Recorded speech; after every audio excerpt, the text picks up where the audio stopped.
e foi me inteirando de como ia ser desenvolvido esse encontro, né? Muito obrigado pela escolha.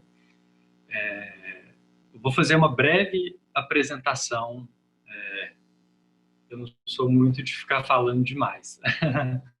Bom, meu nome é Pablo, né? Eu sou seminarista da Arquidiocese de Uberaba, aqui no Triângulo Mineiro. Eu estou agora no 4º ano do curso de teologia e no ano que vem já entro no meu estágio diaconal. Eu vou falar um pouco hoje para vocês da primeira parte da carta de São Paulo aos Coríntios, né? Que vai compreender entre os capítulos 1º e 10. Eu preparei um material para que vocês acompanhassem, eu não sei se tem como a gente compartilhar. Será que seria possível? Eu vou mandar um link no chat para ver se o pessoal consegue abrir. Vai abrir no Google Drive. Aí, se não der, a gente tenta mandar de outro jeito. Tá. Olha aí, pessoal, vocês conseguem abrir.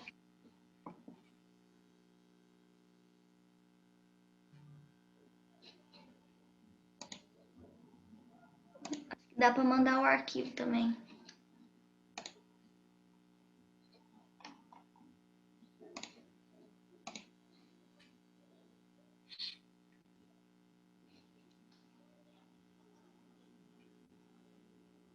Quem conseguiu?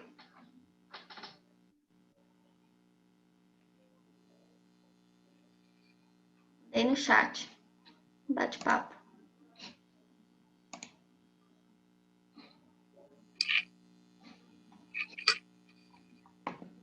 Se você quiser que eu compartilhe na tela, ou você prefere cada um abrir no seu celular? Vai.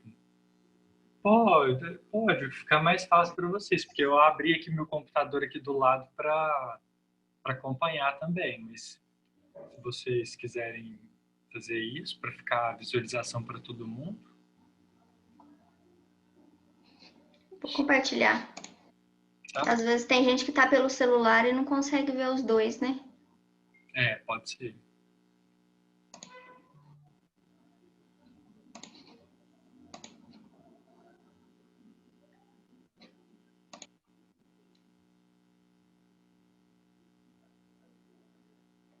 Pode iniciar, então.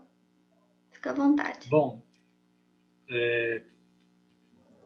quando me foi pedido para falar sobre a primeira carta aos Coríntios, eu pensei logo assim, nossa, é uma carta que tem muitos temas, assim, muitos detalhes, né? Mas ele tem um fio condutor que orienta todo o percurso da carta, né? Para o nosso encontro de hoje, eu sempre costumo fazer assim nos encontros bíblicos, nas escolas de partilha bíblica, uma distinção entre dois planos. Aqui eu coloquei um pequeno sumário aqui na parte inicial da carta, do arquivo, em que eu falo tudo que vai ter no nosso encontro de hoje. Como que nós vamos abordar a primeira parte da primeira carta de São Paulo aos Coríntios. Essa abordagem ela consiste em dois planos, um plano crítico e um plano teológico. O plano crítico ele seria nós prestarmos mais atenção em aspectos do texto em si mesmo. E o plano teológico seria nós extrairmos a mensagem teológica que esse texto traz para nós. Dentro desse plano crítico, entra a contextualização da carta e a sua estrutura. Eu havia colocado um outro ponto também, que seria a retórica de São Paulo, né? Como que ele constrói os argumentos teológicos dele. Mas aí eu pensei que ficaria muito denso. Então, eu decidi retirar e ficar só esses dois mesmo. E no plano teológico, nós iremos ver quais são as temáticas teológicas que permeiam o texto da carta.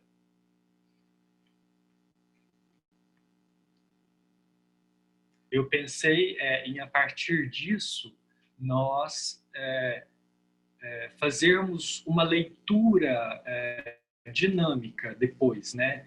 Porque se nós formos falar capítulo por capítulo, falar de todo o aspecto textual, de todo o plano teológico, eu acho que isso vai exceder o tempo do nosso encontro, né? Mas aí a gente pode dar umas pinceladas no final sobre esses dois planos, né, o crítico e o teológico, na leitura da carta, dos capítulos de 1 a 10. Bom, primeiramente, já dando início, né, ao plano crítico, eu coloquei uma definição aí, com as minhas próprias palavras, do que seja esse plano crítico. Ele pode ser compreendido como as perguntas que nós fazemos sobre o texto. Por exemplo, o autor do texto, a data em que o texto foi composta, as origens ali sociais, históricas, qual a língua de composição, e também alguns aspectos de crítica literária. O que seria crítica literária? Seria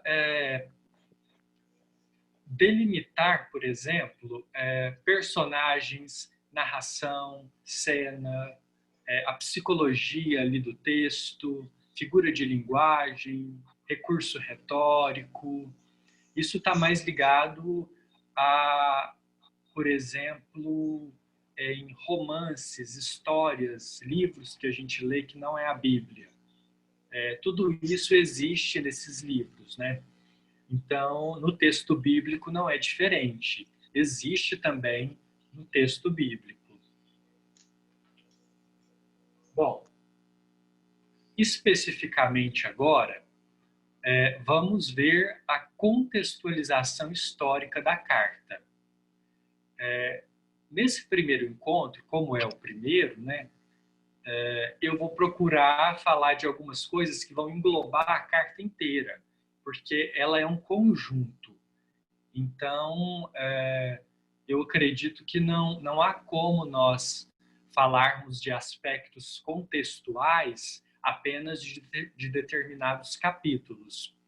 Então, nessa parte introdutória, esses aspectos contextuais, eles englobam toda a carta. Tanto é que vocês podem até aproveitar esses conteúdos aqui para o próximo encontro da segunda parte da carta aos Coríntios. Bom, o primeiro tópico que eu coloquei é a cidade de Corinto. É muito importante.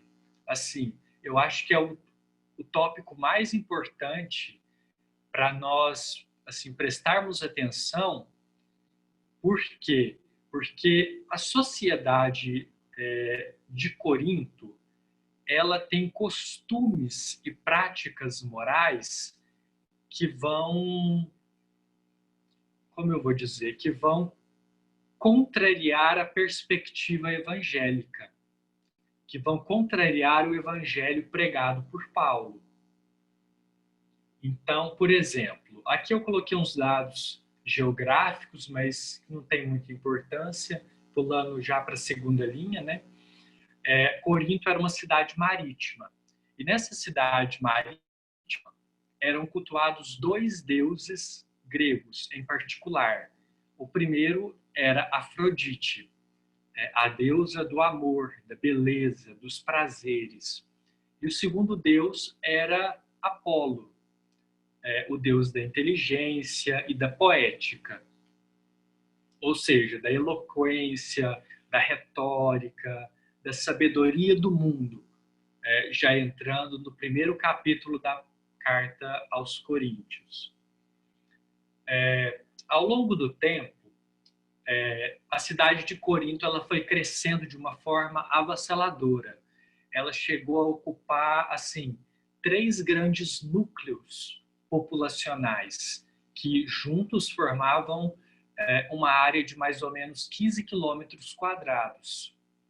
A cidade ela passou por períodos de saque, destruição, guerra, até ser reconstruída depois no Império Romano. Nesse período de construção do Império Romano, a cidade ela se tornou uma capital. Ela se tornou a capital da província romana da Acaia. Tanto é que nas cartas de Paulo ele fala explicitamente, né, das regiões da Acaia em que ele havia evangelizado.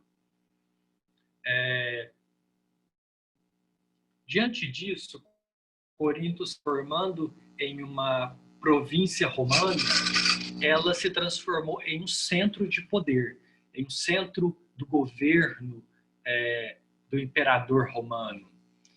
Só que, além disso, ela se transformou também em um centro que aglomerava viajantes de todos os lugares do mundo conhecido. Então, ela se transformou em um centro de turismo e de lazer também. O fato de Corinto ter sido uma cidade em que tinha um grande fluxo de pessoas foi um dos motivos pelos quais Paulo a escolheu para anunciar o evangelho. Porque a partir do momento que a semente de Cristo fosse jogada ali naquele contexto,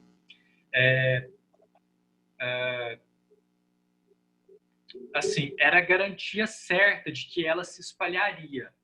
E quanto mais ela se espalhasse, mais a mensagem cristã iria se espalhar entre os povos. No entanto, Corinto também era um centro de prazeres ilícitos, um centro de prostituição, um centro de reuniões carnais, orgias, e isso por conta do culto à deusa grega Afrodite. Eu coloquei aqui logo no finalzinho da primeira página que os historiadores antigos, inclusive, eles criaram um verbo grego para se referir à cidade de Corinto, que é coriantiazen, que é coriantianizar, ou seja, entregar-se à libertinagem. Então, Corinto tem essa característica de ser uma cidade extremamente liberal, extremamente entregue às corrupções da carne.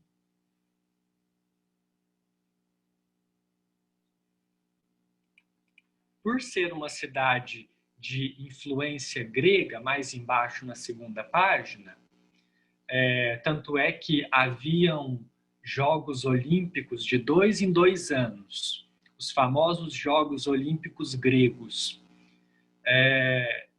Outro adendo.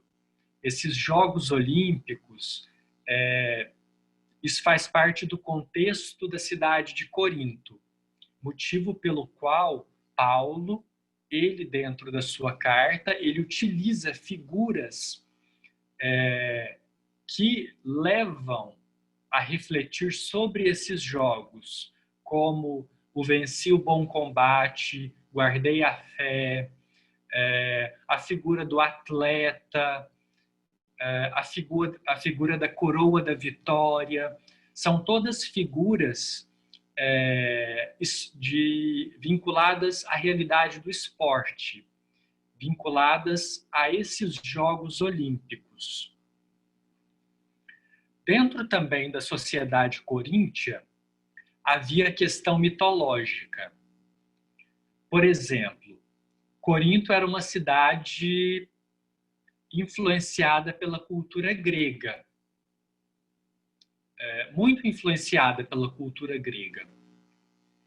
Então, a religião predominante de Corinto era o paganismo, aquele paganismo politeísta, de vários deuses, várias divindades. Só que Corinto era uma cidade também que estava numa região portuária. Ela se localizava naquela faixa estreita que liga um pedaço da Península Grega a outro pedaço da Península Grega. Então, era uma região em que tinha um fluxo marítimo muito grande e ficava na costa. Na costa, mais especificamente, do mar Mediterrâneo. E naquele tempo, naquele período, todas as cidades que estavam à costa do mar Mediterrâneo, elas tinham uma presença muito forte das seitas religiosas órficas. O que é isso? São seitas em que elas misturavam elementos da filosofia grega pagã com a mitologia. E isso os levava a uma espécie de êxtase divino. E esse êxtase, ele era caracterizado principalmente por um estado espiritualista descolado da realidade. Então, Paulo, mais para frente, mais ou menos no capítulo 12 e 13, ele vai condenar a atitude dessa seita, que vivia um espiritualismo desvinculado da comunidade. Isso mais especificamente nos capítulos 12 e 13, em que nós temos a hierarquia dos carismas. Quem que é o maior? É o profeta? É o sacerdote? É o pregador? É aquele que ora em línguas? Não.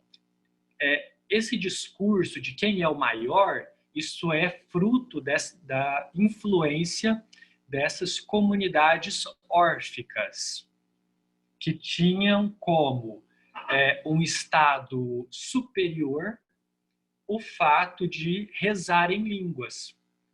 Mas o apóstolo Paulo, ele estabelece que o quê? Que diante de Deus não há hierarquia de carismas. Todos os carismas, eles são importantes na constituição da igreja. Então, nos capítulos 12 e 13, ele vai desenvolver isso com mais detalhes. Mas nós não vamos nos ater a isso agora, porque não é o tema deste primeiro encontro. Terminado isso, nós temos o ponto da fundação da comunidade de Corinto. Provavelmente ela foi fundada no ano 50, quando Paulo retorna de Atenas. Nós temos aquela figura de Paulo lá em Atenas, pregando no Areópago. Logo após aquele evento, ele volta e ele se estabelece em Corinto, porque é uma cidade muito próxima. Corinto fica mais acima da Península Grega. Atenas fica mais acima da Península Grega e Corinto fica na faixa que está mais embaixo. Então, logo que ele sai de Atenas, ele vai para Corinto e lá ele passa 3 anos. Nós não temos nenhum relato bíblico ou extra-bíblico de que Paulo sofreu perseguição em Corinto. Ele foi bem recebido lá na primeira viagem que ele fez. Tanto é que aqui nós temos um esquema da evangelização em Corinto. Como que se deu? O que Paulo fez lá? Então aqui nós encontramos 3 momentos da evangelização do apóstolo em Corinto, que se aplica também às outras cartas.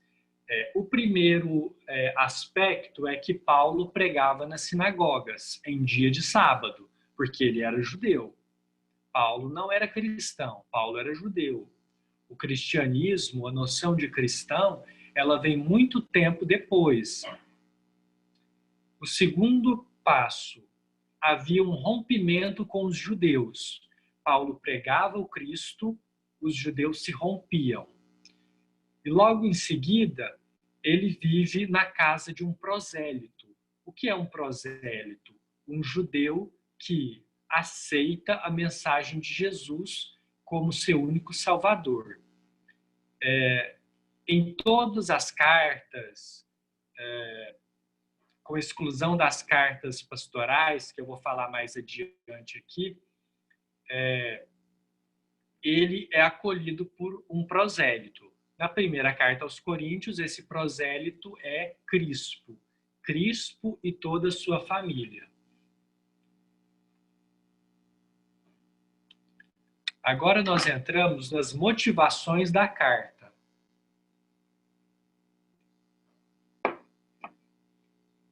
Bom, essa motivação da carta, ela pode parecer um pouco complexa. As razões da carta. Por quê? Porque aqui, para nós compreendermos o texto da carta, nós vamos precisar entender como que se deu a origem desse texto da carta. Bom, primeiramente, Paulo estava em Éfeso quando ele escreveu a primeira carta aos Coríntios. Lá em Éfeso, ele enfrentava adversários que se opunham à pregação do Evangelho. Esses adversários podem ter motivado uma carta para a comunidade dos coríntios, da qual nada sabemos. Eu vou pedir para vocês prestarem bastante atenção nessa parte, porque ela pode parecer um pouco confusa. A primeira carta aos Coríntios, nós não temos informação nenhuma sobre ela.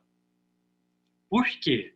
Porque essa primeira carta aos Coríntios, ela se perdeu na história. Ela é conhecida como a carta pré-canônica. O que é canônico? É aquilo que está na nossa Bíblia. É o que forma um cânon, ou uma regra.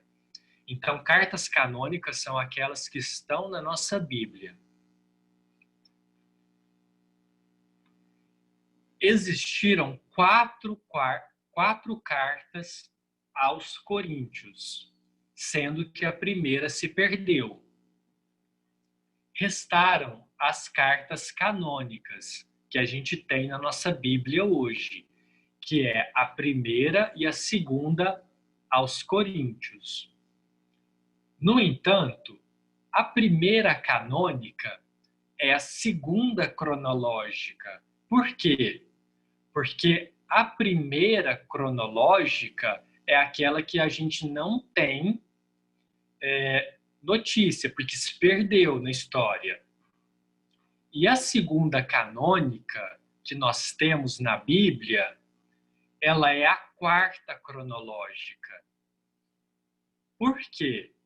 Porque existe no meio da primeira e da segunda canônica uma terceira carta aos Coríntios, Essa terceira carta aos Coríntios, ela pode ser compreendida a partir da seguinte explicação.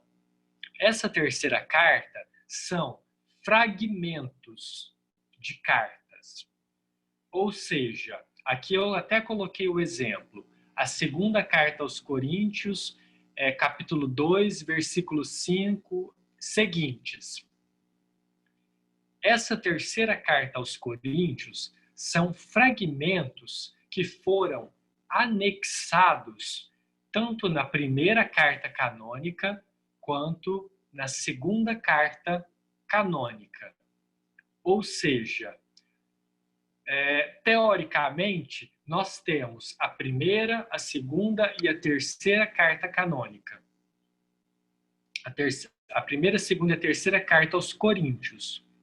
Por quê? Porque a primeira é essa que a gente tem na Bíblia, a segunda é essa que a gente tem na Bíblia, e a terceira são fragmentos que foram colocados tanto na primeira canônica quanto na segunda.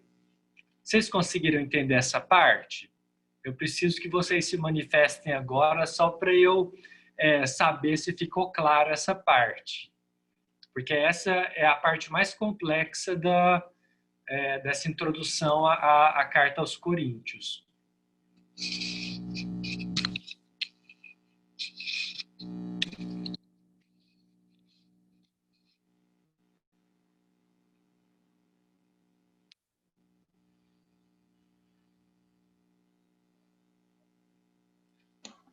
Certo?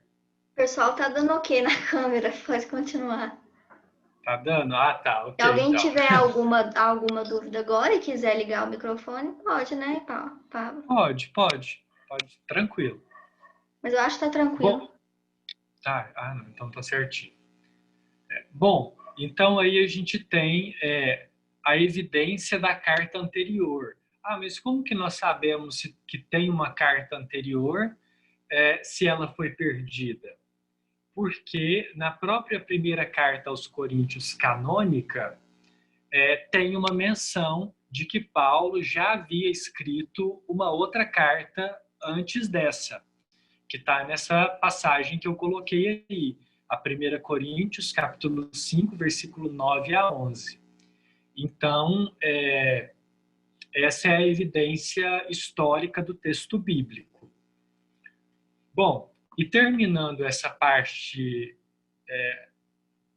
da carta, assim, essa parte inicial, a data da primeira carta aos Coríntios, ela pode ser compreendida como o período da terceira viagem missionária de Paulo, que é mais ou menos no ano 54 depois de Cristo.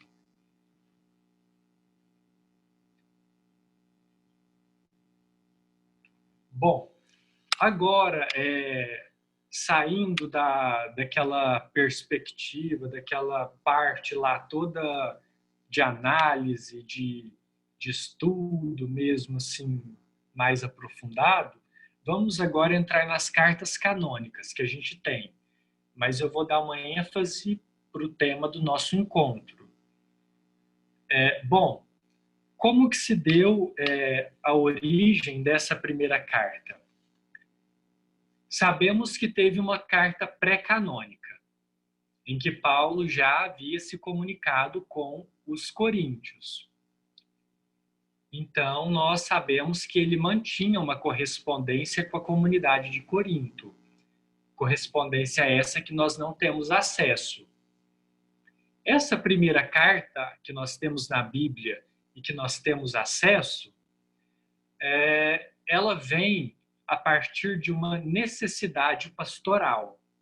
Vocês vão reparar depois que todas as cartas de Paulo, elas surgem a partir de necessidades pastorais. Coríntios é a necessidade pastoral de explicar sobre temas específicos da vivência cristã. Romanos é a necessidade pastoral de explicar teologicamente aos cristãos de Roma os conceitos da fé. A 2 Coríntios, defender o ministério paulino, defender a autoridade paulina frente a pessoas que não acreditavam que ele era um apóstolo. 1 Tessalonicenses é defender a ressurreição dos mortos, que as pessoas estavam com dúvidas. O povo está morrendo, e agora? Jesus vai voltar? Como que fica eles? Então, é uma necessidade pastoral. Depois nós temos Filipenses também, Filémon, Colossenses, Efésios, cada uma com uma realidade pastoral singular. Aqui na 1 Coríntios, qual é a necessidade pastoral? Paulo fica sabendo, através da família de Cloé, que era uma família mais próxima a ele, que eles precisavam intervir na comunidade de Corinto, porque estava havendo divisões e problemas relativos à conduta dos cristãos.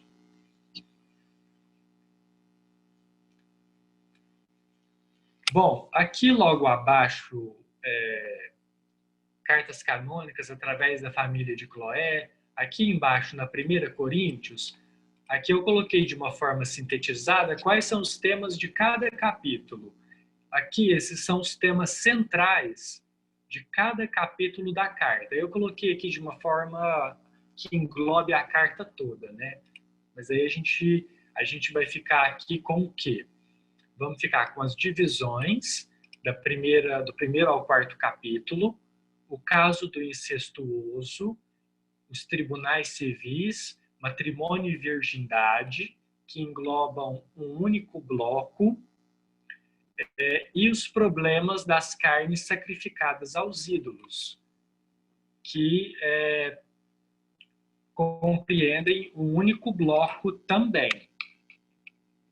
A gente vai ver essa questão de blocos mais aí abaixo na estrutura da carta.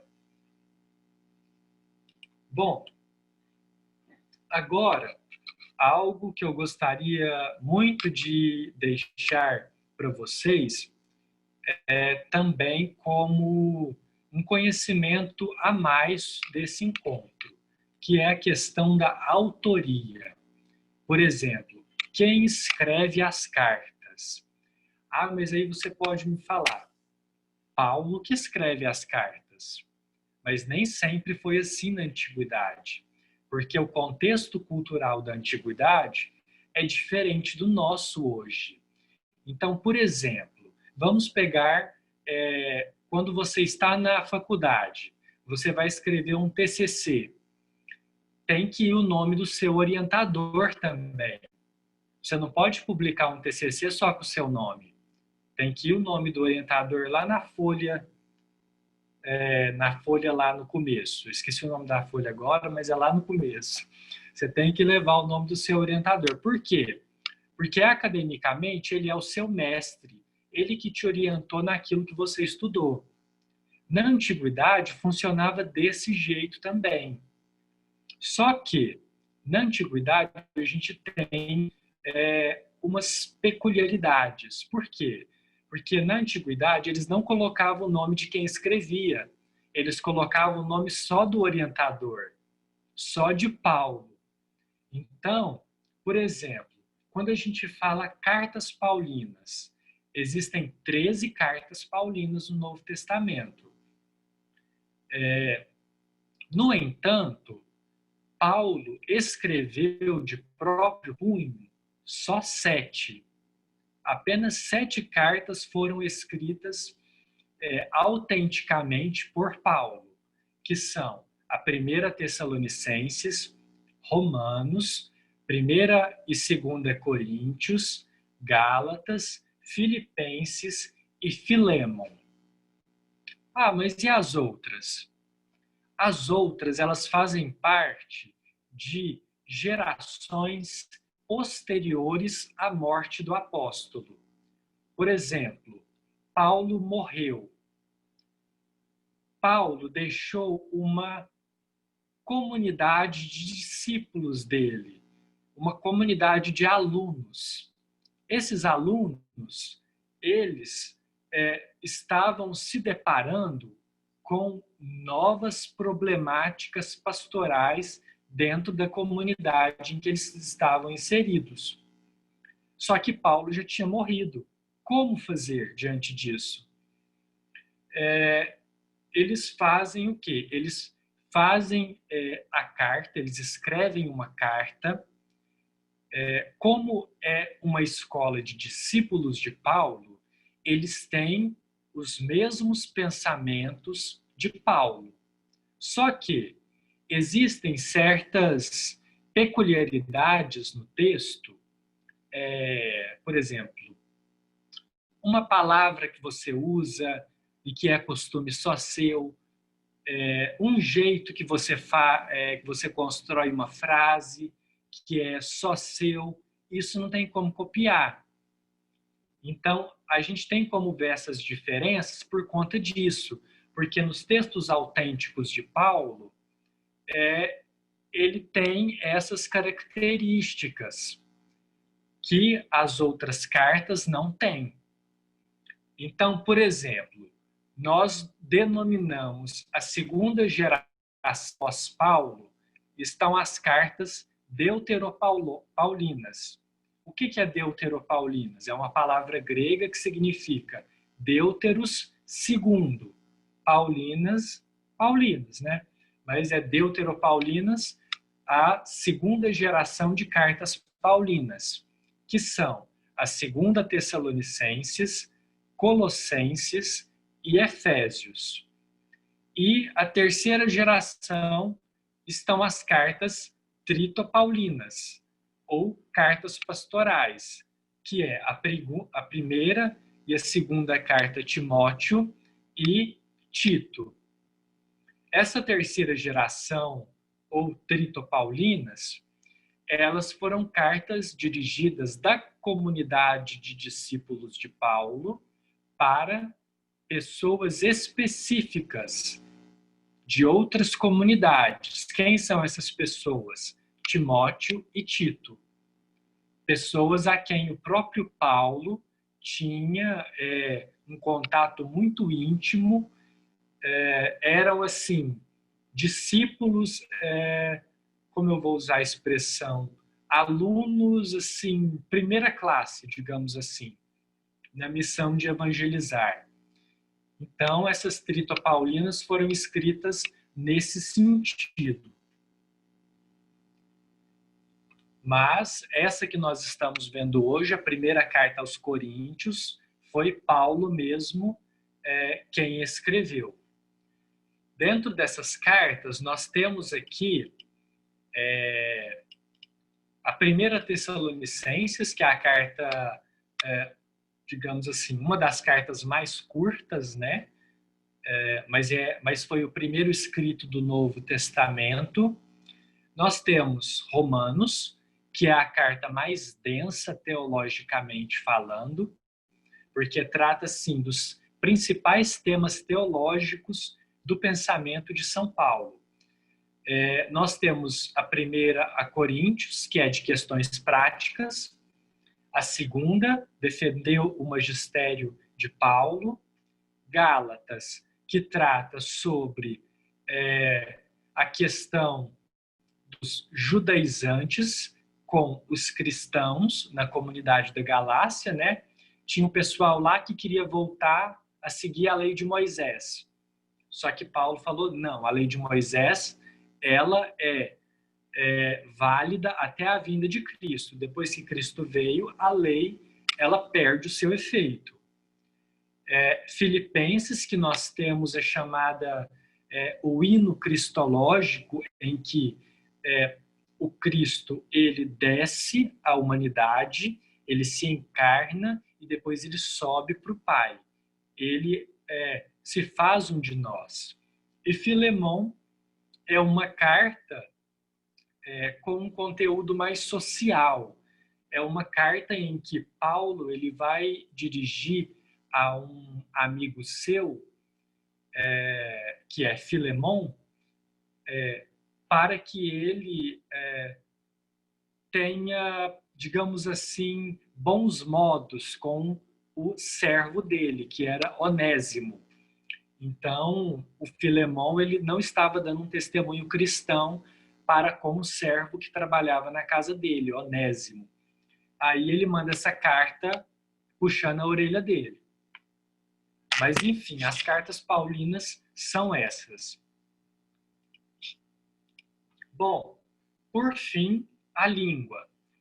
Todas as cartas de Paulo elas foram escritas em grego, no grego koiné, que é uma variante vulgar, popular do grego clássico, falado pelos filósofos. Então, que grego que é esse? É o grego que as pessoas falavam no dia a dia. Eu vou comprar um peixe ali na feira. A pessoa falava o grego koiné. Eu vou passear, conversar com os meus amigos, brincar com os meus amigos. Grego koiné. Era o grego vulgar, o grego popular das pessoas. E uma questão muito interessante de se notar é que a base do Antigo Testamento de Paulo é a versão grega, ou do 70, Septuaginta. Que versão que é essa? É uma tradução do Antigo Testamento do hebraico para o grego. Então, por que teve essa versão? Porque no século III antes de Cristo, existiam duas comunidades muito grandes de judeus. A comunidade de Jerusalém, que tinha como língua o hebraico, e a comunidade de Alexandria, no Egito, que tinha como língua o grego.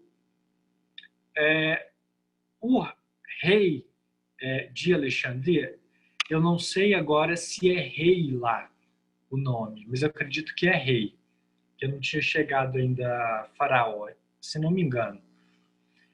Mas assim, o rei pediu para os judeus de Jerusalém virem para Alexandria e traduzirem essa versão da Bíblia hebraica. E aí teve a Bíblia grega. E foi essa Bíblia que os cristãos primitivos usaram para o seu culto. Porque os cristãos não falavam hebraico. O hebraico era a língua só dos sacerdotes, do culto lá no templo. Então, o grego, a Bíblia grega era a Bíblia usada por todos os discípulos, incluindo Paulo.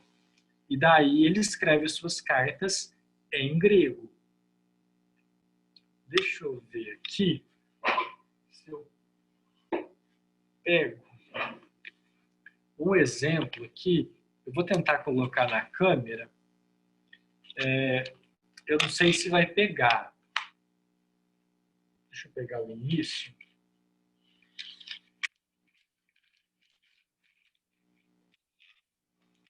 Tá dando para ver? Tá? Você tá mostrando, tem que chegar um pouquinho mais pro outro lado. Tô mostrando só Não, o outro. Aí. Aí, Tá dando pra deu para ver. ver? Mas não tá dando Bom, pra ler, né? Claro. porque aí no caso aqui a gente tem o texto em grego aqui. Aqui eu peguei da carta aos Gálatas. Aí, por exemplo, esse texto aqui foi a versão que foi escrita pelo apóstolo. Então, assim, nós vemos uma continuidade entre Antigo Testamento e Novo Testamento em Paulo, porque, querendo ou não, nós devemos muito a Paulo a expansão do cristianismo. Bom, agora entrando no segundo e final ponto, que assim, é um ponto super rápido da estrutura da carta. que está aqui no ponto 1.2, estrutura da carta. Aqui eu copiei essa estrutura de um livro que eu deixei, inclusive, no final, as referências. Eu deixei algumas referências para quem quiser se aprofundar nos estudos de Paulo. São as mesmas referências que eu tive quando eu fiz essa matéria na faculdade. Bom, aqui eu tenho a estrutura da carta. Primeiramente, nós temos um prólogo, né? Nesse prólogo, o que é o prólogo? É aquela parte introdutória da carta. Então, nesse prólogo, nós temos o quê? A saudação e a introdução do assunto a ser tratado. No segundo ponto, nós temos o primeiro discurso paulino, que é sobre os grupos. Em toda a carta aos Coríntios, nós vamos ter um total de 5 discursos. O primeiro discurso é sobre os grupos. O segundo discurso é sobre a santidade. O uso, um caso de fornicação. Aí que tem colocação do argumento. Aí depois Paulo faz uma espécie de digressão.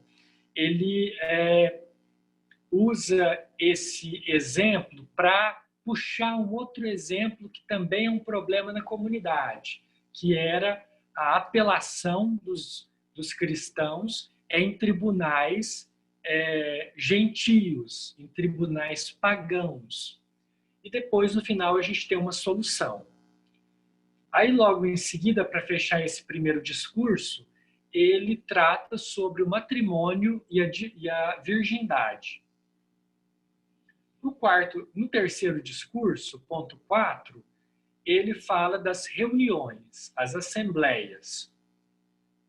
E aí, nessa parte, nós temos dois temas importantes. O primeiro, que é a carne sacrificada aos ídolos. E aí tem o mesmo esquema do anterior. Tem uma colocação sobre o problema, depois ele vai para outro assunto que tem a ver também com um problema identificado na comunidade, que é a liberdade do apóstolo. E, por fim, ele traz uma solução. E a letra B, as reuniões cristãs, em que ele fala sobre o véu das mulheres e as reuniões eucarísticas. O quarto discurso, nós temos os carismas. Colocação, mesma estrutura. Digressão sobre a caridade. Depois tem a solução. Quinto discurso, a ressurreição. E depois a conclusão da carta no capítulo 16. Eu digo que o capítulo 16, ele não tem muito... Não vou falar conteúdo, porque eu acho que é desmerecer o texto apostólico. Mas eu vou dizer que ele não tem temas muito relevantes, são mais questões práticas, sabe? Coleta para a comunidade. Agora eu vou viajar para tal lugar.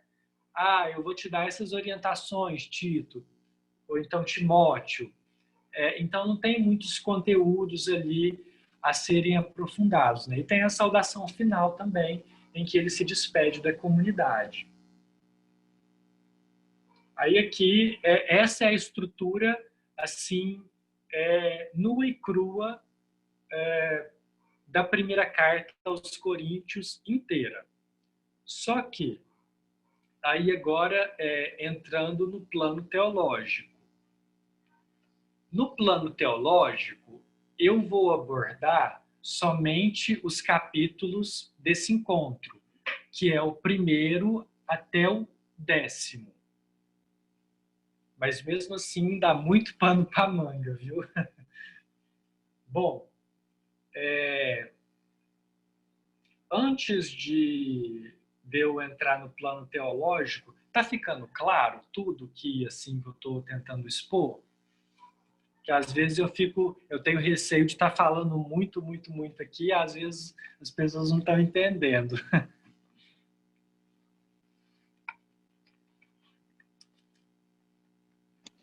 Para mim tá tranquilo. sei se para os outros tá. Se alguém quiser, de novo, falando, né? Se alguém quiser fazer pergunta. Se alguém quiser se manifestar, pode ficar à vontade. Eu encerrei o compartilhamento de tela aqui sem querer, mas eu acho que já terminou, né? Ou tem mais? É sobre o PDF? Não, tem a segunda parte, né? Que agora é o plano teológico. Ah, tá. Eu vou continuar aqui, então.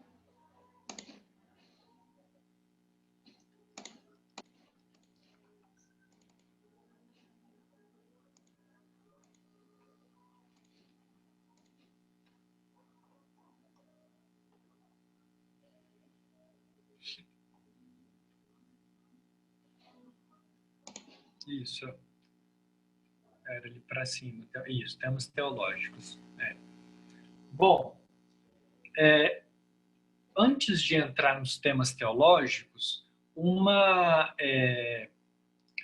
questão que precisa ficar bem clara, e que eu disse lá no começo também, é que as cartas de Paulo, elas podem ter, assim, às vezes, uma característica técnica demais, quando a gente está estudando assim, mas, na verdade, qualquer texto do Antigo, principalmente, do Novo também, eles vão ter essa característica técnica.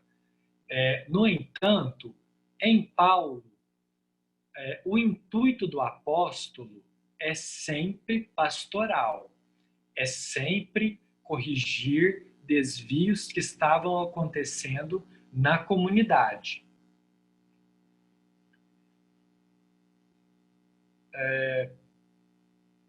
Bom, aqui então, aqui eu já comentei, né? Ele escreve a 1 Coríntios para sanar problemas. A moldura teológica que engloba a 1 Coríntios é a cruz e a ressurreição. Como que nós podemos entender isso? Moldura teológica. Imaginem um quadro. Por exemplo, aqui eu tenho um quadro. Nessa parte, nessa moldura aqui de cima, nós temos um tema. E na moldura de baixo, nós temos outro tema.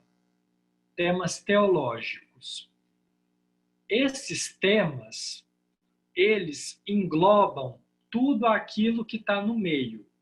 Então, por exemplo, para você interpretar tudo aquilo que está no meio dessas molduras, você precisa saber que temas são esses, tanto aqui quanto aqui, que é o mesmo. Certo? Bom, aqui eu coloquei. A 1 Coríntios, ela está emoldurada entre a 1 Coríntios capítulo 1, versículo 18 e 15, versículo 3 a 8, com os temas teológicos da cruz e ressurreição de Jesus Cristo. Por quê? Na linguagem paulina, a cruz ela não é simplesmente um símbolo. Ela não é só aquele meio de condenação de Jesus. A cruz, ela garante um novo sentido. Ela tem um novo sentido, que é a da vida.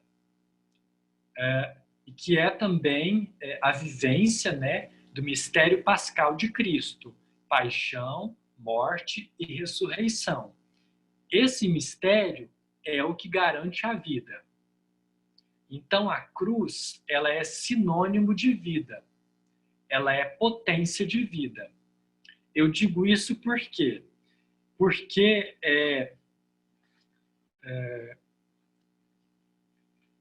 quando a gente estuda Paulo, ele é um autor, ele é um grande autor, um santo, que ele ressignificou a história da salvação. Ele ressignificou a história da salvação pelo paradoxo da cruz. E isso a gente vê na 1 Coríntios, capítulo 1, versículo 18 e 19. Então, a cruz, ela não é mais símbolo de morte. Ela não é mais símbolo de suplício, de agonia. Ela é símbolo de vida. Porque foi por meio da cruz que Jesus Cristo deu a vida eterna por todos nós. Então, ela é símbolo de vida. Então, toda vez que Paulo fala linguagem da cruz, sabedoria da cruz, é símbolo de vida, é linguagem de vida verdadeira, em oposição àquela linguagem que os fariseus, que os judeus tinham com relação à lei. Bom, e para que Paulo ele vem falar sobre isso? Porque o princípio de compreensão da primeira carta aos Coríntios é o mistério da cruz, que é vida, que é ressurreição. Bom, e Paulo ele fala sobre esse mistério da cruz, por quê? Porque os coríntios eles perderam o horizonte da fé. Eles deixaram de viver o mistério da fé cristã na sua raiz, na sua intensidade apostólica. Porque quais eram os problemas que os coríntios estavam vivenciando? Aí eu coloco em negrito aí, ó, divisões, sexualidade desenfreada, paganismo dentro da comunidade, tudo isso, tudo que é contrário à vida proposta por Cristo.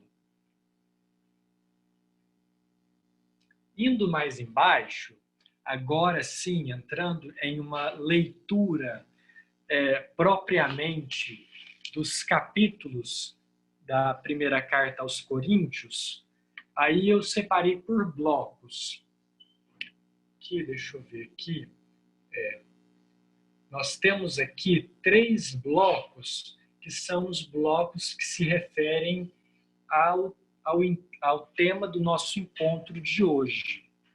Bom, aqui tem a introdução, né, porque que não tem como deixar de falar, né? O primeiro bloco aí, 1 Coríntios 1, 1 a 9, que é a introdução epistolar e o agradecimento, né? Como eu já havia dito antes. Então, Paulo ele sempre tem o costume de saudar os seus interlocutores, aqueles que vão receber a sua mensagem. Então, ele sempre saúda, menos em Gálatas, porque Gálatas era uma comunidade mais rebelde do que Coríntios. Então, Gálatas ele não coloca saudação, tanto é que vocês podem lá ver. Gálatas tem mais chicotada nos Gálatas do que tudo. Então, ele não coloca saudação. Agora, nas outras, não. Aqui ele coloca uma saudação mais afetuosa, é a primeira aos Tessalonicenses, porque eles simplesmente estavam com dúvidas de fé. Coríntios está naquele meio termo. Está tudo errado lá, então ele vai para corrigir, mas mesmo assim ele sauda. Ele saúda eles. Bom, aí tem essa introdução, né? Que é o nome dele, Paulo, apóstolo de Jesus Cristo, a igreja de Deus que está em Corinto. Então, aí depois ele agradece. Aí logo embaixo, na 1 Coríntios, né, capítulo 1, versículo 10, a gente já tem o início do corpo epistolar. O que é isso? É o corpo da carta. O conteúdo da carta. Não é introdução, não é agradecimento, não é chicotada, no caso dos Gálatas, é a introdução ao conteúdo mesmo. E esse conteúdo, ele vai terminar só no capítulo 15. Capítulo 15, versículo 58. Porque aí depois vem o capítulo 16, que já é o término da carta. Só que aqui a gente vai começar no capítulo 1, versículo 10, e nós vamos até o capítulo 4, versículo 21.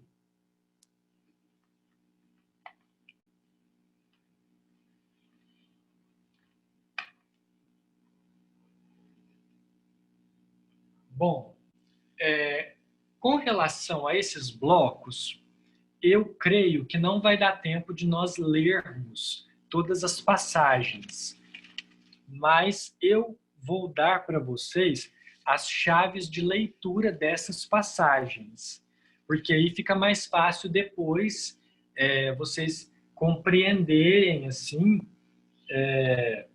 a partir de um estudo mais aprofundado, o que fundamenta cada parte aí. Aí, de um lado da coluna, eu coloquei qual é o texto em si, e do outro lado, eu coloquei os temas teológicos dessas partes em questão. Né? Primeiramente, o primeiro discurso de Paulo, ele é dirigido àqueles que estavam em divisão dentro da comunidade.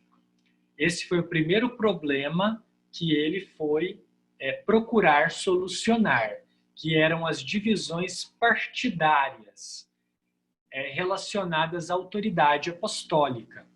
É aquele famoso eu sou de tal, eu sou daquele, eu sou desse, eu sou do outro lá de trás, que está no primeiro capítulo da primeira carta aos Coríntios. Lá está escrito: eu sou de Paulo, eu sou de Cefas, eu sou de Apolo, eu sou de Jesus. Tanto é que Paulo ele vai em um tom bem ríspido. Acaso foi Apolo quem se crucificou por vós? Acaso foi Paulo quem se crucificou por vós? Foi Cefas? Não, foi Cristo Jesus. E Cristo é um só. Da mesma maneira que a comunidade, ela precisa ser uma só. No entanto, aqui já eu coloquei também uma chave de leitura para vocês entenderem da onde que vem isso. Da onde que vem esse negócio de divisão em grupos dentro da comunidade. Isso vem da influência das chamadas colédia. O que eram colédia? Colédia eram grupos ou associações de pessoas que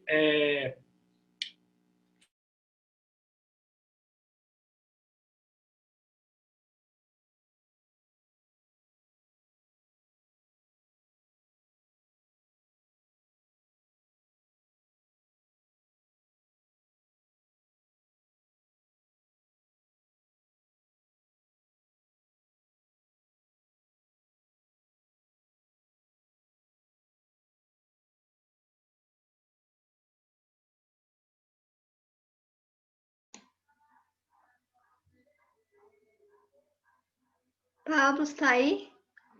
Deu uma travada aí.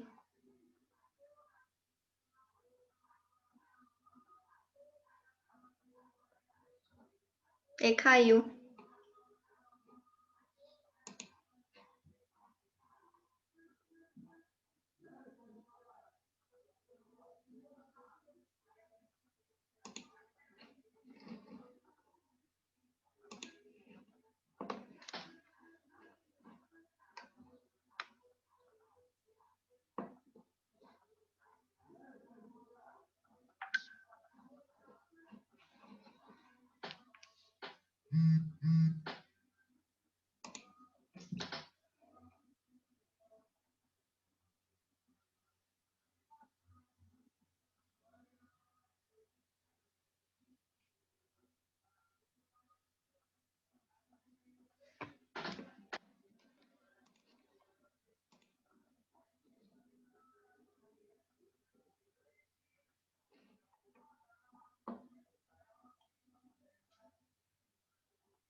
Pessoal, aproveitando que o Pablo caiu, acho que a gente vai interromper essa reunião, porque 3 horas o pessoal do Evangelho Vivo vai começar, né?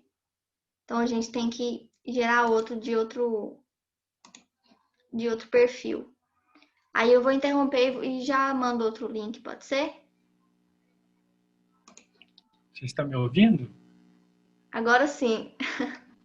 Eu acho que caiu aqui, deu pico na internet. Aí Bom, aproveitando que você caiu, eu vou interromper essa reunião, porque a gente vai ter que interromper essa e começar outra, pode ser? pode, tranquilo. Pode, eu vou tentar ser mais sucinto aqui também. Você Eu acha que, tenho a... você acha que, Eu, que você precisa de quantos minutos? uns 10. Uns 10? Você acha que até 3 horas É, dá? Se não der, não acho tem que dá. problema não. Não, acho que dá. Acho que dá sim. E tem a questão, eu também deixei um monte de bibliografia lá e eu deixei também o meu contato nessa folha. Aí, se alguém tiver alguma dúvida ou quiser falar alguma coisa, comentar, ou até marcar alguma outra coisa também, aí é só entrar em contato comigo que a gente organiza. Tá bom, então vamos continuar aí. Sim. Bom, então, essas colégias, elas eram organizações em que as pessoas elas iam atrás de uma única pessoa, assim, que era um orador, e se sentiam influenciadas por esse orador. Então, era como um ídolo. Então, as pessoas iam lá, escutavam o que eles tinham para pregar e ficava nisso mesmo. Então, nós temos a influência dessas colégias, né? Só que aí Paulo ele vai e fala sobre o paradoxo da cruz, que é o quê? Não é a sabedoria mundana que leva a Deus, não é a retórica mundana que leva a Deus. Pelo contrário, é a sabedoria divina, do alto. Bom, embaixo aí eu coloquei 1 Coríntios 1, 18 a 19, essa é a tese da carta. O que é tese da carta? É o versículo que você pode interpretar a carta inteira. Toda carta de Paulo tem uma tese. Então, aqui a tese da 1 Coríntios é: linguagem da cruz é loucura para os que se perdem, mas para nós é salvação. Então, esse versículo é a tese da carta. Você consegue compreender qualquer outra parte da carta, da primeira carta aos Coríntios, a partir desse versículo. Bom, entrando no segundo discurso, que é o discurso sobre a santidade. Aqui nós temos 3 orientações sobre 3 casos que estavam acontecendo na comunidade de Corinto, que é o incesto, a apelação aos gentios e a fornicação. O incesto, que está no capítulo 5 da 1 Coríntios, ele é um tema teológico ligado à fornicação. O que é a fornicação? Fornicação ela é uma relação sexual sem comprometimento. Então, toda espécie de relação sexual, seja consigo mesmo, no caso de masturbação, ou então seja com relação a outra pessoa, no caso de relação não marital, sem casamento, digamos assim, ou sem compromisso, digamos assim, melhor dizendo. Ela é a fornicação. Bom, a apelação aos gentios, o segundo tema, ela é parte da influência pagã na comunidade coríntia. Por quê? Porque as pessoas estavam tendo essas divisões lá dentro. Em vez delas resolverem esse problema lá dentro, elas foram procurar ajuda entre os pagãos. Algo que Paulo condena assim, com toda veemência. Por quê? Porque, primeiro, já é uma coisa horrível você ter divisão dentro da comunidade. Então, e você ainda levar esse problema para fora, seria mais ou menos como hoje em dia a gente ter algum problema dentro da comunidade e querer levar esse problema para órgãos externos resolverem. Um tribunal civil, meios midiáticos. Então, isso é uma coisa que Paulo condena, assim, veementemente mesmo. E entrando, assim, agora no tema, por si mesmo, desse segundo discurso, que é a fornicação, aqui, a comunidade de Corinto era uma comunidade, como eu disse lá no início, que tinha muita influência da deusa Afrodite, a deusa grega Afrodite. Então, qual que era o pensamento dos pagãos? Olha, Cristo já nos salvou mesmo. Minto, qual era o pensamento dos coríntios? Olha, Cristo já nos salvou mesmo. Então, a gente pode fazer qualquer coisa que a gente vai continuar salvo. Essa era a lógica dos coríntios. Só que Paulo vai e fala, não é assim. Cristo te salvou. Só que você tem que honrar essa salvação. E você honra com a sua vida, com o seu corpo. Aqui eu coloquei o lema, tudo me é permitido, é vinculado a quem frequenta as prostitutas. Já o evangelho é garantia de salvação. Os coríntios tinham um triunfalismo de fazer qualquer coisa, já que acreditavam em Jesus. Aqui, Paulo cita tal pensamento e o desenvolve ao contrário. Ou seja, tudo me é permitido, mas nem tudo me convém.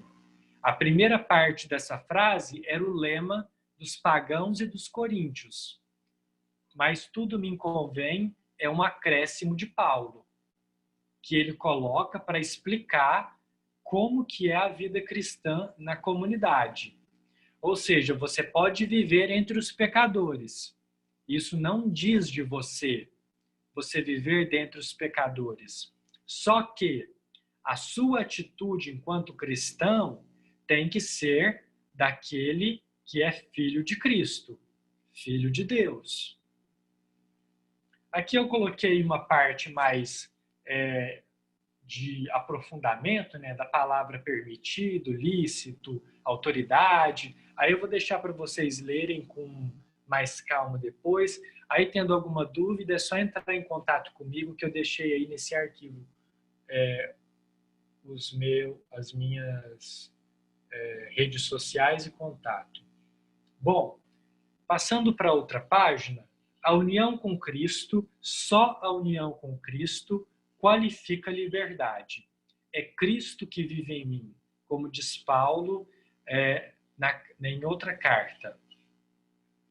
Aqui abaixo eu coloquei a sexualidade como parte constitutiva da vida. Por quê? Porque os coríntios eles achavam que a sexualidade era um meio para obter prazer e era só isso, e ficava naquela realidade toda lá. Não é assim. Paulo, ele exorta a comunidade coríntia de que o matrimônio ele é o local para a integração sexual. E o celibato, ele é um caminho na certeza do Cristo que vem. O celibato, ele é bíblico, ele não é uma invenção da igreja. Tanto que Paulo, ele se fez celibatário para a causa do reino. Paulo não se casou. Bom, e o celibato também, ele é um estado de dedicação exclusiva. Aqui eu coloquei presença da escatologia iminente. Escatologia é a realidade dos tempos últimos, a parousia, quando Cristo voltar. O celibato naquela época tinha essa realidade, de que Cristo viria logo. Então, por que a gente vai fazer outras coisas a não ser nos dedicar ao Cristo? Então, essa era a mentalidade do celibato na igreja primitiva. A escatologia futura é a do Cristo que virá um dia. Então, dentro da ótica do celibato, é uma dedicação exclusiva até a vinda definitiva do Cristo no futuro. Aí embaixo eu coloquei a relação das virgens, noivas e viúvas, que se adequam também a uma relação esponsal com Cristo, de matrimônio, né? Matrimônio espiritual.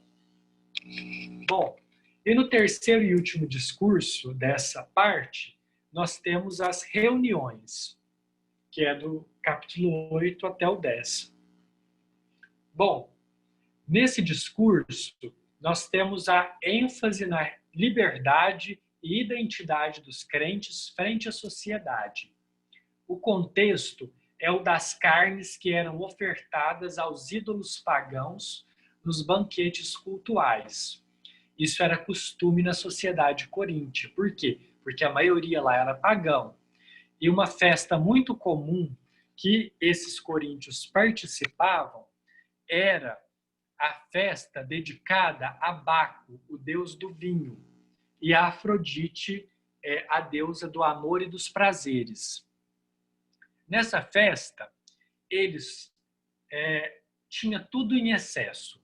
Tinha bebida em excesso, carne em excesso e sexo em excesso. Então, era um ambiente totalmente contrário à liberdade qualificada em Cristo. Por quê? Porque o excesso, tudo que é em excesso, faz mal. E se a gente tivesse mais tempo, eu iria até o livro do Gênesis para falar sobre a questão do excesso. Porque o excesso, ele está lá na fala de Eva, no pecado original.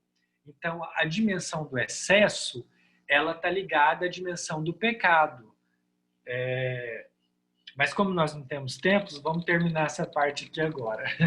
Bom, e foi por causa dessa realidade de festas em excesso que Paulo ele fez o quê? Ele condenou a presença dos cristãos nesses ambientes de excesso. Por quê?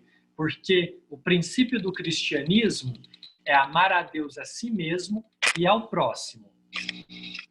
Tinham muitos pobres na comunidade de Corinto também. Não era só gente rica.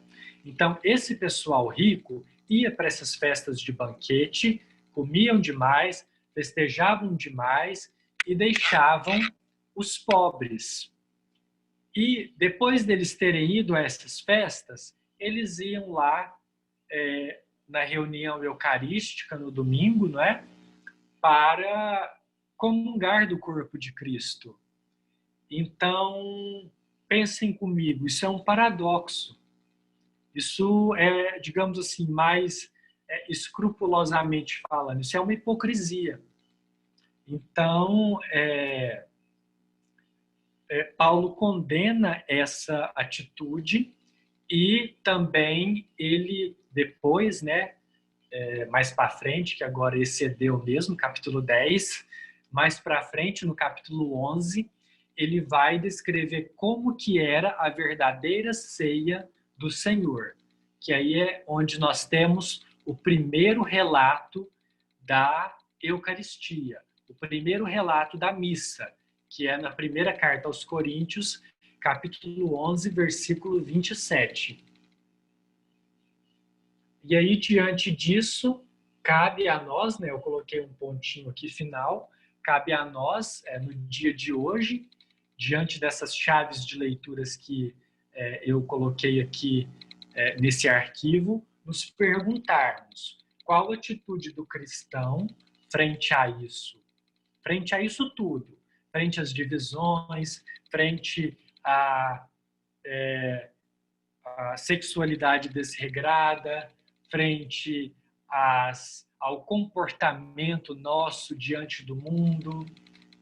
Qual é a atitude do cristão? Lembrando que o cristão é um outro Cristo. E aqui embaixo, logo aí, eu coloquei aqui um comentário, né? Caso você queira se aprofundar dos conhecimentos sobre as cartas paulinas, deixo aqui algumas referências de livros. São livros aqui de autores muito bons. Vocês encontram na internet, encontram em livrarias, na Paulus, Paulinas, que são livros que nós usamos para estudar Paulo na universidade. Tem muitos aqui que são super fáceis, são bem assim, difíceis, são bem didáticos e tem uns que, inclusive, estão disponíveis na internet sem custo nenhum. Aí eu deixo esse material com vocês, né? E deixo também as minhas redes sociais aí, e-mail, Facebook, Instagram, YouTube. Se vocês tiverem alguma dúvida, quiserem conversar mais alguma coisa, aí é só entrar em contato. Eu costumo responder mais pelo Instagram, eu fico mais no Instagram do que em outras redes sociais. Aí é só perguntar, conversar mesmo, aí estou aí para isso. O Paulo tem até canal no YouTube, né, gente? Ele é chique. Eu comecei agora uma iniciativa. Faz seu merchan aí. Gente, se vocês quiserem, por favor, né? Eu comecei um canal no YouTube agora, recentemente, em que eu trabalho a temática de espiritualidade e literatura. Então, assim, eu sempre gostei muito de ler, sabe? Então, ao longo de toda a minha formação, antes de eu ir para o seminário, eu comecei um curso de letras. Aí eu desisti para poder ir para o seminário. Aí, assim, mas assim, a vontade de ler, de sempre estudar coisas afim, sempre caminhou comigo, né? Aí, hoje em dia, mais recentemente, né, eu decidi montar esse canal por conta da pandemia, né? A dificuldade de ter, assim, informações com as pessoas, né? Lá na minha pastoral, onde eu trabalho lá em Belo Horizonte, né? Atualmente, agora eu estou aqui na minha cidade, que é Uberaba, no Triângulo Mineiro. Aí ficou meio difícil de eu conversar com eles lá também. Vamos tentar agora montar alguma coisa para setembro. Mas aí eu montei esse canal no YouTube, que é Pablo Borges. Ou então, se você procurar Pablo Borges, Espiritualidade e Literatura, você acha também. Aí lá eu tenho alguns poucos vídeos que eu falo algumas coisas sobre algumas leituras que eu fiz e tal. E eu estou acostumando colocar algum vídeo lá toda semana, tá? E no meu Instagram também, todos os dias, eu rezo a Liturgia das Horas. A Liturgia das Horas é um livro de oração em que nós, no seminário, nós rezamos todos os dias. Nós rezamos de manhã, à tarde e à noite. Só que eu faço a transmissão só de manhã mesmo. Mas aí lá no meu Instagram tem tudo definidinho, o horário, tá? Todo dia eu posto o horário, como vai ser, tal, e é um convite que fica para vocês para, se quiserem saber de algum conteúdo entre espiritualidade, literatura bíblica. E nesse mês de setembro agora, que é o mês da Bíblia, né, dedicado à Bíblia, eu vou montar uma playlist de vídeos com uma espécie de curso introdutório à Sagrada Escritura. Aí vai ter desde um curso introdutório mesmo, um vídeo introdutório geral, depois Antigo Testamento, Novo Testamento, e no final eu vou falar um pouquinho também de interpretação bíblica patrística, que é a dos primeiros padres da igreja. Aí, se você se sentir motivado a participar, vai lá conferir. Eu prometo que serão vídeos curtos, tá?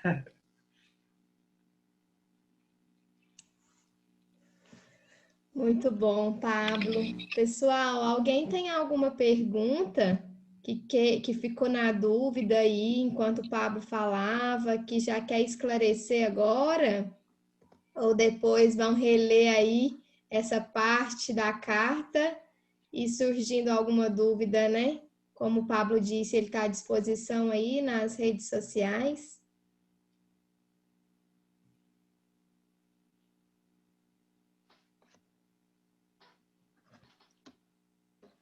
pessoal é meio tímido, sabe, Pablo? Ainda mais aí online, mas Tranquilo. é isso mesmo.